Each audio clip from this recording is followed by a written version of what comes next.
ചേട്ടാ ചേട്ടാ ബാക്കിലോട്ട് കയറിയിരിക്കാവോ?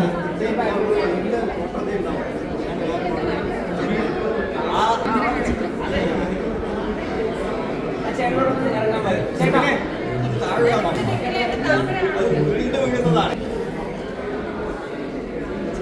എല്ലാരും ഇവിടെ നോക്കാവോ? ഇവിടെ നോക്കാവോ? എല്ലാരും ഇവിടെ നോക്കാവോ? എല്ലാരും ഇവിടെ നോക്കും. ഇവിടെ നോക്കും. ഞാൻ അവിടെ തന്നെ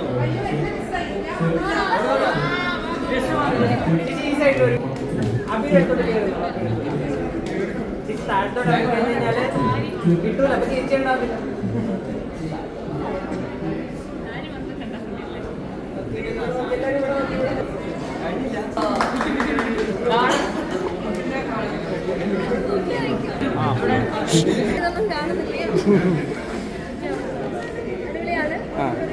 ടീമിന്റെ കൂടെ തന്നെയാണ് ശിവരാത്രി ആഘോഷം. ഇന്ന് രാത്രി അതായത് 11:30 വരെ നീണ്ടു നിൽക്കുന്ന ആഘോഷങ്ങളാണ്. രാവിലെ തുടങ്ങിയതാണ്. അമ്പലത്തിൽ പോകുന്നുണ്ടോ? ഒന്നും മര്യാദയ്ക്ക് ഇറങ്ങിയിട്ടില്ല. ഇന്നലെ പോകുന്നത് ഇതിന്റെ കോർഡിനേഷൻ രാവിലെ 8:30 ഇവിടെ നമ്മൾ പൂജ ഉണ്ടായിരുന്നു. നവാവൻ ശ്രീചക്രയോടുകൂടി ദേവിയെ നമ്മൾ ഇവിടെ തന്നെ വായിച്ച് പൂജ ചെയ്തു. പിന്നെ പ്രത്യേകിച്ച് അമ്പലത്തിൽ പോകേണ്ട കാര്യം ഉണ്ടായിരുന്നില്ല. ഇവിടെ തന്നെയായിരുന്നു രാവിലെ പോകുന്നത്. പിന്നെ ലാലേട്ടൻ വന്നു. ഒരുപാട് പേര് ചേട്ടനുണ്ടായിരുന്നു രാവിലെ.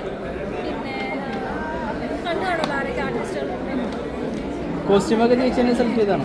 കോസ്റ്റ്യൂം നോക്കിയുടെ ഫാൻറ്റസിയാണ്. എല്ലാവർക്കും ടീമിലുള്ള എല്ലാവർക്കും. Okay, thank you. വേറെ പേര് പറ.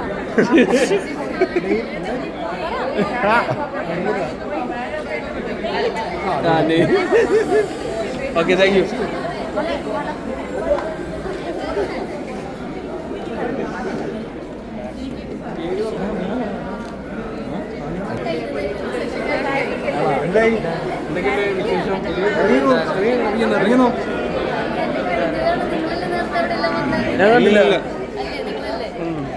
എന്തായി നവരാത്രി ശിവരാത്രി?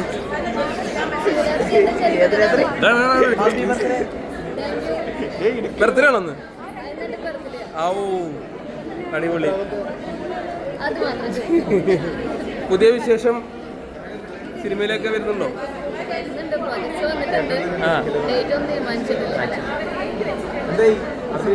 സിനിമയൊക്കെ നല്ല പ്രൊജക്റ്റിനായിട്ട് ലാലേട്ടനെ കണ്ടിരുന്നോ? ലാലേട്ടനെ കണ്ടു. എന്താ പറഞ്ഞേ? ഞാൻ എഴുതിയ കവിത കൊടുത്തു. അന്ന് എഴുതിയ കവിതയാണോ? അല്ല, പുതിയ കവിത. ബിഗ് ബോസിലെ എഴുതിയ കവിതയല്ല. ഇന്ന് നമ്മളൊരു സ്പിരിച്വൽ ജേണിയിലാണല്ലോ, അതിന് സംബന്ധിക്കുന്ന ഒരു കവിതയാണ്. സ്പിരിച്വലായിട്ട് എന്തൊക്കെയാണ് ഇപ്പൊ ചിന്ത ലൈഫിൽ കൊണ്ടുവരുന്നത്? തൽക്കാലം ഞാനിവിടെ പറയാൻ ആഗ്രഹിക്കുന്നില്ല. അല്ല, മറ്റുള്ളവർക്കൊരു മോട്ടിവേഷനായിട്ട് ഇല്ല. അതിന് നമ്മൾ ഡിപ്ലോമാറ്റിക് ആയിട്ടുള്ള രീതിയിൽ ആലോചിച്ചൊക്കെ അഭിപ്രായം പറയുന്നതല്ലേ നല്ലത്. പ്രത്യേകിച്ചൊന്നുമില്ല. ഇത് ഈ ഉടുപ്പിനനുസരിച്ച് സ്റ്റൈൽ ചെയ്തു, അത്രേ ഉള്ളൂ. ബിഗ് ബോസ് ഒക്കെ വരാൻ പോവാണ്. അങ്ങനെ പുതിയ ബിഗ് ബോസ് സ്റ്റാർട്ട് ചെയ്യാൻ പോകുന്നുണ്ട്. അവർക്ക് എന്തെങ്കിലും ടിപ്സ് കൊടുക്കാനുണ്ടോ? ഇല്ല, എനിക്കൊന്നും പറയാനില്ല. Okay, thank you. ഡാൻസ് ഉണ്ടോ? എൻ്റെ ഇല്ല ഇല്ല, കാണാമെന്നാ. ഞാൻ ആസ്വാദകൻ. ഓക്കെ, ശരി, താങ്ക് യു. ബൈ. ബൈ.